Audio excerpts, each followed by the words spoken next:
Welcome, Veritas family. Thank you so much for joining us here at Give and Take. I'm Sherry Davis, and I am here today with Dr. Lisa Joyner. Hi, Lisa. Hello, it's good to be here again. Yes, we are glad to have you. If you are watching live or in replay, be sure to tell us where you're watching from in the comments. We would love to know where everyone is located. We have lots of fun things to talk about today. Lisa, tell us a little bit about your Veritas origin story. I know you've shared it with us before, but do a short, abridged version for our Veritas community. Tell us how you became part of the Veritas family. Well, I've known about Veritas since long before it was Veritas, when it was Virginia Baptist, when my dad, Johnny Halsey, and Dr. Forrester were very, very good, tight buddies. Mhm. And dad was on the board with Veritas, and he used to tell me all about it. And I knew he would come and met you, and I met you that way. Uh-huh. And then I was asked to teach a course, I think in 2011, I think, Yeah. and stayed with you. And Yep. I taught a weekend course in education, and then a couple years later, made the transition from teaching in Raleigh, North Carolina, in a Christian school, and came on with Veritas and began full time in 2017. Has it been that long? Hmm. Wow. I didn't Yep. realize that. Yeah, you've been on a good while now. Yeah, I remember when Dr. Halsey was always such a dapper dresser. I always Was such a admired the great way. dresser. Oh Yep, yes. certainly. The And ties. such a gentleman. And oh, we always enjoyed having him up for those board meetings. And it was great to connect with you. Yeah, I know it was 2011 because Adam and I hadn't been married yet, and there was some funny, some Oh, story, you were you telling know. us all about this Adam character. That's right. Yeah. So I remember that in particular that it was around that time. Delaney's watching from Virginia. Hey, Hi. Delaney, thanks for popping in. Um, so tell us what is going on in your life. I know you have Hmm. a book coming out. Tell us about this book that you're Yes. writing. Uh, Co-writing. was asked to co-author a book with Dr. Bunny Claxton, and who's one of our instructors at the college in the education and the dissertation or the EDD department. Mhm. And also with Krista Smith, who's also one of our instructors and also the chair of the education department, the undergrad education department. And so she asked us if we would collaborate on a book, a step-by-step guide to creating special education program in a Christian school. And so So it this is is nuts and bolts. This is basic level starting basic. from nothing. It's there's a little bit of the why in the very beginning where we talk about a biblical philosophy of biblical inclusion, which I like to quote from David Anderson, biblical hospitality. So it's a little bit of the why, but it's mostly the how to do this. And so it's got, oh, I think 27 different templates that will be there that readers will be able to download and actually adapt to their Christian schools and use in their programs. And so that was, just a formulation of experience from all three of us. That's And good. we have completed our part of the most of our part of the book. And now it's in the hands of Dr. Claxton, who is going to be reading through it all to make sure our voices align and so on. And then she will submit it later this month to our publisher, Kendall Hunt. And then they'll send it back to us for one final read, and then it goes back to them and it's published. And what is the time frame for all of this? When can we Well, we expect hope it? that it'll be published and out for sale to the public by spring. Okay. That's the Okay, goal. very good. Mhm. And will there be a digital version of this that Yes. possibly, okay. All right, very Definitely a digital version. We're going to push the digital version because it will be easier for them to be able to access those templates that they could got it. just download directly from there. Yeah, I know that that is going to be super helpful because there are just so many, especially Christian schools, who need this in their schools, and they Mhm. just don't know how to get started. Like, where do we even Right. begin? This is the where to start, how to start, where to start, but understanding that it's going to look different in every single school. Every Mhm. school has a different demographic and a different culture, um, and different resources. Yeah. And so we make it very clear that, you don't have to feel like you don't have to start gangbusters right away. Yeah. Baby steps, serve the ones you already have. Good. We say that several times. You already have students in your Christian school who have struggles Mhm. and they have learning disabilities. Um, don't let them go. I mean, do what you have to do to be able to stay, to save them and for them to be able to stay in your school. Serve them first, and then the families of the siblings of your existing students, the children of families in your churches, Mhm. and serve them first before you make it open to the community. Mm. Yeah, that's good.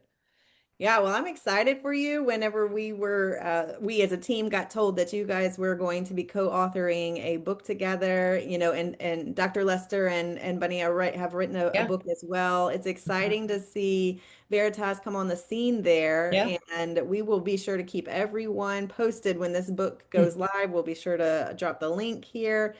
We've got Christy Browning Wright watching from Barry. Hey, Hey, Christy. he's Alyssa one of our Sultan. EDD students. Oh, welcome. Okay, we've got a EDD student joining us today. Alyssa Sultanic watching from Virginia. Denny watching from Antigua. Leo Mishi. Oh, Leo, I'm going to get it wrong every time. I'm so sorry. Watching from Romania. Oh, he's here with Brother Chance Price. Hey, Chance, how are you? Nice to see you guys. All right, very good. Well, that is a very exciting goings on in your life, but probably the more exciting is that you are about to be grandma. Yes, I'm going to be called Sisa. I Okay. love it. Everybody's got to have a cutesy, grandmotherly name. But Kayla chose this for me, I love it. um, because it was sort of gifted on me many years ago by my best friend's little one that she had. Her nickname for me was Sisa. It stuck, and so Sisa it is, I guess. So So Sisa, and she is due toward. the 20th. Okay, well, we'll be watching and waiting to hear when Hmm. that baby comes. I know you're excited, getting all ready to be grandma there. That's Yes, exciting. indeed. All right, so we've got Dan Riley watching in Inverness, Hi, Florida, Dan. and Ann watching from Kentucky. Thanks for. Hello. Okay, tell us a little bit about what is on your heart. What's just been, as far as a ministry matter segment, what can you bring to our Veritas community today? I've been thinking about that and like, what am I going to share? And then this morning it came to me. I'm like, you know what? I'm going to share what I've been convicted about recently. Yeah, good. And I listened to some podcasts, not as many as I would like, but I love to listen to a good podcast, and I've got a list of a few. And one in particular that I follow is by Joel Rosenberg, Epicenter. He's one of my most favorite authors. He writes novels, but also nonfiction as well. He is an expert on the Middle East and on end times. Okay. He's a Jewish man, but he's a Messianic Jew, so he's a believer, a very strong believer. And so his podcasts are great because he merges the political climate of the Middle East with America, but from a faith-based perspective, a very, very biblical-based perspective.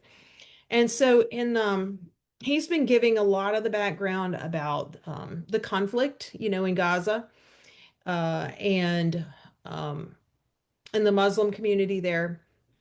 And something that he said in last week's just got me because he had an imam on there. He was interviewed, not an imam, I'm sorry. It was a believer, a Middle Eastern believer, and I really don't remember who he was, what his background, but he was talking about the situation right now in the Muslim community in the Middle East. And he said that the Muslim religion, the community is imploding. He said from the inside out. He said that there is a revival of prayer, for one thing, of believers praying for the Muslim community. He said, and it's working. Hmm. He said Muslims are coming to Christ. And he was saying how he was in a meeting and he was asked to pray. So he prayed Jesus and the entire gospel, okay, in his prayer, this man did. And he said, an imam came up to him and quietly whispered in his ear, he goes, I am so very in love with Jesus Christ. Oh, wow. And so they got together and they met later. I mean, apparently he's become a believer, but he hasn't outed himself quite yet, because there's a lot of ramifications that come Of with that. course. Yeah. Um, but he has learned that he said there are quite a lot of Muslims that are coming to Christ. And Wow. then he made this connection. Number one, we as believers need to be praying for the Muslim community. And I thought, all right, I'm not, okay? Do better. Okay. And then the other thing he said, and show love to the Muslims. He said, they're in your community. He said, Muslim people know when you don't like them, Mhm. when you fear them or you don't like them. And then they know when you do, and you do love them. And I thought, oh, because so many times our first inclination is like, you Yeah. know, Yeah. terrorist, Sure. you hate Christ, you're wearing all the garb and everything. And I thought, shame Wow. on me if that is my first response. And instead, it's really convicted me to number one, pray, plead with God to send more to the Muslim community who can go and who can speak Christ to them. And Mhm. then also, when I encounter people who are clearly Muslim, um, to just show an extra level of kindness, Sure. and love to them, because especially if they know I'm a believer and I don't show love, I mean, what am I doing for the cause of Christ? I mean, Yeah. how am I able to attract them towards Jesus if I can't show Right. some patience and love and tolerance? So, Joel Rosenberg, I recommend anything he has written. So this is the podcast. What was the name of the podcast again? Epicenter, Epicenter. I've heard you talk about some of the books that you've read of his. Yeah. He writes an excellent novel. And the fun thing, well, not fun, but it's crazy. I've read that other people have said the same thing, but I have noted that I will read like a book as soon as it comes out, I'm ordering it. Okay. And Mhm. I will read it. And they're quick reads. They're the kind of reads you like, you just have to know Yeah. what's happening next, because it's high energy. He ties all the loose ends. It's amazing. But what's crazy is, it'll come out, I'll read it, and a year later, it happens in the Middle East Oh, wow. almost just exactly the way I read it. And like, Oh, that's how eerie. did he know that was going to happen? And it's because he knows the mind of that culture. Uh-huh. He studies it and he ties it in with end times so well. Hmm. So I love his perspective on just about everything. I appreciate you bringing the idea of loving really any community, any of those that are in our community, because God's love for us, I was just reading this morning, is so faithful. Mhm. Like he has lots and lots and lots of reasons to push us away.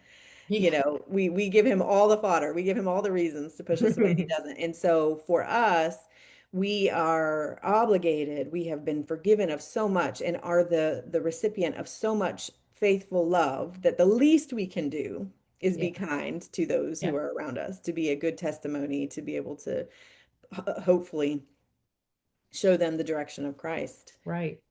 We got Lisette watching from Stafford and Julia Hey. Graham in Ohio. Hey, Julia. Hey, Lisette. Thanks for popping in. Okay, tell us, do you have, this might be separate, but it may not be. Do you have a tip or resource for the students, or do you want to give your book recommendations? Oh, all the above. Okay. Okay, let's hear it. You start. Book recommendations. And I may have mentioned this one before. I love this one. Prodigal God by Timothy Keller. Mm, Recovering, recovering the heart of the Christian faith. So good. It's talking about the other brother, that's good. the prodigal brother, the brother of the other brother. He Mhm. was the one that we won't see in heaven. But the prodigal son, we will. And this one, I'm reading by Dr. Henry Cloud, Necessary Endings. That's a really good book too. Okay, tell us about that one. Anything by Henry Cloud, he wrote Boundaries, Yes. and Boundaries was really good. Necessary Endings, it says, well, somebody says about it, this book will challenge you to put a stop to things that have been getting in your way for a long time. The employees, Anything or relationships in particular? well, relationships mostly, but says the employees, businesses, and relationships that all of us have to give up in order to move forward. Okay. And that sometimes, cutting something out is not a bad thing. Yeah. It can be a good thing.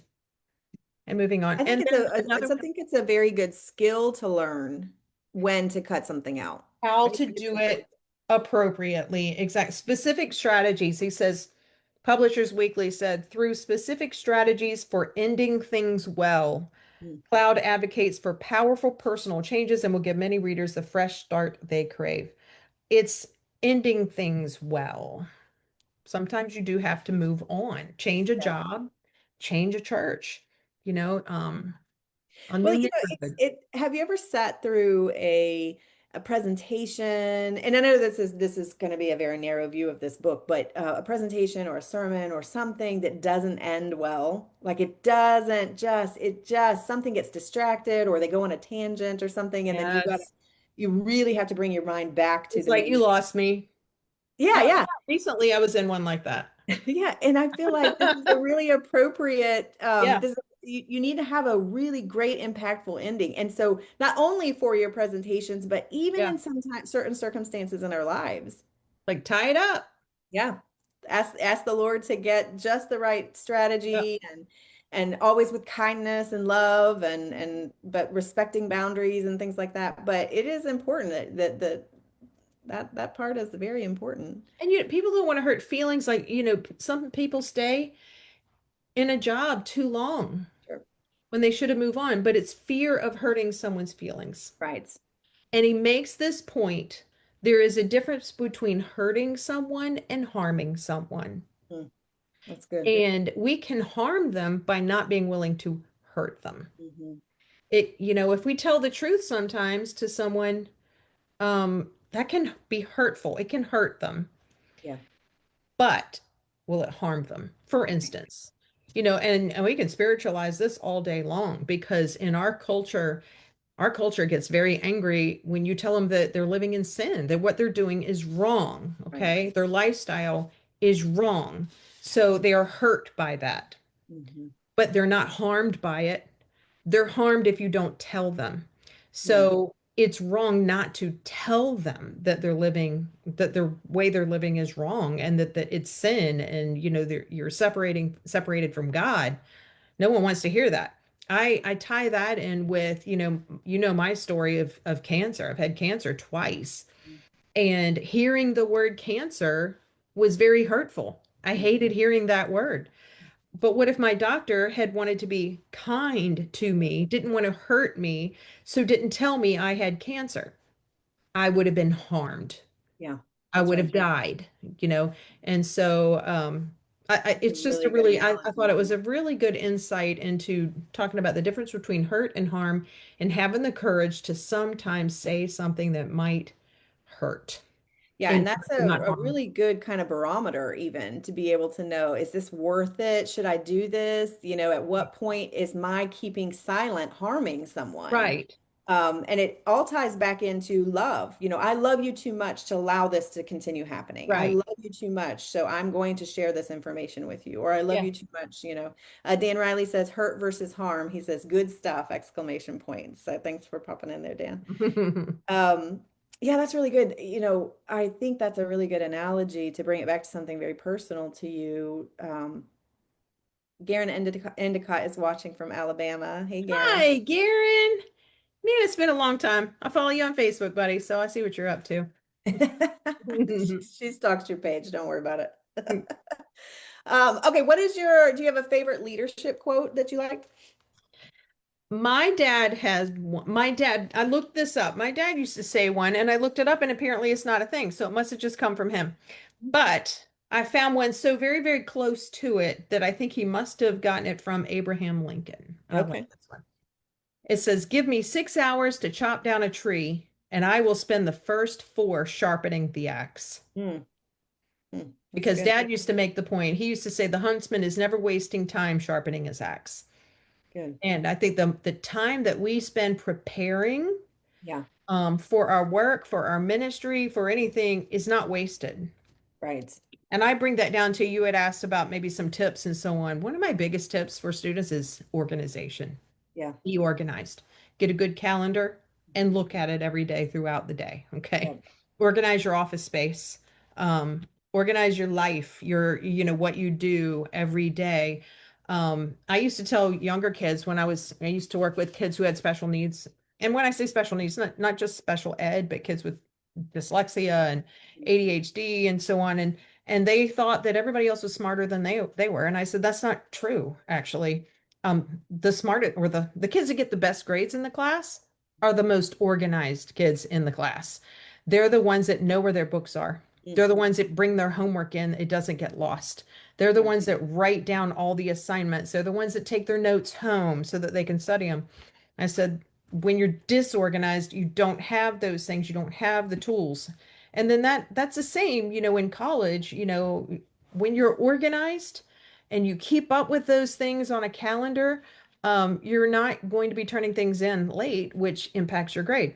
And you'll Mhm. have more time to work on assignments. So it ties in with that, with taking the time to prepare. When you get your syllabus for a course, take the time to get a calendar and start writing in all the due dates and then back up from the due dates to when you're actually going to chunk it up and do the particular things that you need to do to finish it. Don't just put the due date in it because you're going to get an electric jolt the night before and realize, oh my goodness, I Yeah. have a 10-page paper due Right. tomorrow. No, Yep. instead, back it up and start putting it in sections. That might take you an hour or two. Yeah. That is a good use of time. It's a very wise investment of time to do Yeah. that. This is like college 101. Yeah. And so this is basic level stuff. But if you are not a freshman or you're in the doctoral world or if you are, in the master's program You'll and need still it. need to hear this because I think we all do. We Yeah. all still need this reminder is to put all those things on a calendar and back it up so that you can actually I use this app called Do and it will remind Yeah. I me remember you talked repeatedly. about that. We've had And I this know it. conversation about tools. I like Todoist. Yes, yes, very good. And Todoist, it just works for me. You got to look at different versions, whether you like a paper calendar or a Right. digital or just a calendar. Yep. I like Todoist because I've got several different choices. I like the cards, and I'll just type, I did it today. I come in and see what do I have to do today. I have some that are ongoing and it just keeps moving them. One of them is grade VBC assignments every day. And as soon as I do it, then it moves to the next one. Another You one feel is, very rewarded when you're able to like and check I it check it off. off. Now, I will say that I'm not real honest in some of my, self-evaluations because I have one on there for every day. It says exercise 20 minutes. Sure. It's Check. I didn't incriminating. exercise any 20 minutes, but I just don't want to see it again in the overdue column. So I just make it go away. But it is Luckily, no teacher is coming to grade your Todoist. By the way, Alyssa says she exactly. loves Todoist as well. And Brian is watching down the road, just in Winston-Salem. He says hello. Hi, Brian. Yeah, he is very close. He is because we've moved to the same area. We're in Louisville, which is just I'm in and out of Winston-Salem every day practically. So yeah. Okay, very good. Yeah, those tips are super helpful. Lisa, you're on the conference circuit. You're speaking at conferences in this season. Where are you next? California next Okay, and with what the city? In case Ironwood there's Camp. somebody that's nearby. I would hope so, but I don't know. There's three different conferences in California. This one is GSACS, GSACS, I think. And it's at Ironwood Camp. It's the coolest camp. It's like the wilds of the West. And Okay. the whole place, it's so dusty. Oh, mercy. It is so dusty because it's in the desert, but it's Okay. fantastic. And it looks like an old Western town. Oh, And wow. so I was just looking to see where my workshops are going to be, which room they're going to be in. I'm in the ranch house. And then there's Okay. others that are in the sheriff's office. And Fun. they don't have any saloons. That's not how they play there at Iron. Okay. but they have other Western, themed rooms and so on. And it looks like it with the wooden boardwalks and sidewalks on the outside. Oh, how fun. And I'll tell you what, I am looking forward to dinners there because they make the best brisket and I bet. tri-tip. My I goodness, bet. so delicious. So So that's really why you're out there, is to that's just why see I'm the going. Yeah. delicacies. For the Uh-huh. it's for the food, but we love to make the connections. Last week before last or last week, I can't remember. They running together. I was in Myrtle Beach for a really big one. That was Yeah. Georgia, North and South in South Carolina, and also West Virginia. So, and I love to see students, students that are in TMI classes, Mhm. those that are in our foundations of special education classes, those that are in the undergrad or the master's in the EDD or alumni, they come to the table, we grab pictures together, we chat. It's really a neat little homecoming every time. Yeah, And that's then why I was before that, I that's was why I in, brought it up, because if there's anybody out there in the California group, come by, stop by the table, say yeah, hello, stop by your sessions, grab us a picture. She always keeps us updated with who she's meeting. We love to see you guys as you are. I like to call them Veritas sightings, because yes. we are Veritas, right? There We aren't don't very have a many in building. California. They're fresh meat in California. There you go, fresh So meat. I'm going after them, and I've got their interest now. Now I just need to reel them in. You got to reel them in. You got to have that good ending, right? Yeah, Dan Riley says he's had Ironwood's tri-tip. Yum. So it's getting around. Everybody knows he about it up there. knows. He's That's not fun. wrong. It's so good. Very good. Okay, very good. Well, thank you so much for joining us, Lisa. Thanks for taking some time and sharing your heart and what's going on in the special education world, and those of us in the community. Be looking out for this book that she's co-authored with some of our other Veritas folks, and we will let you know when that gets launched so that you can share it with your institution or with somebody who might be needing to start a special education program. This will just give you the step-by-step how to get started.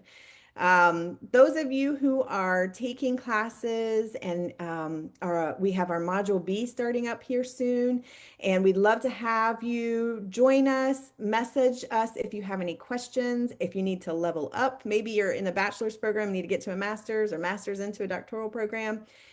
Just give us a call. We can't wait to hear from you. Dr. Joyner, thanks so much for joining us. Good to see you and everybody else. I can't wait to go on the list and see who popped in so I can say That's hello. right. Yep, you go say hello to everybody. So we will catch everybody next week, same time. Thanks, guys.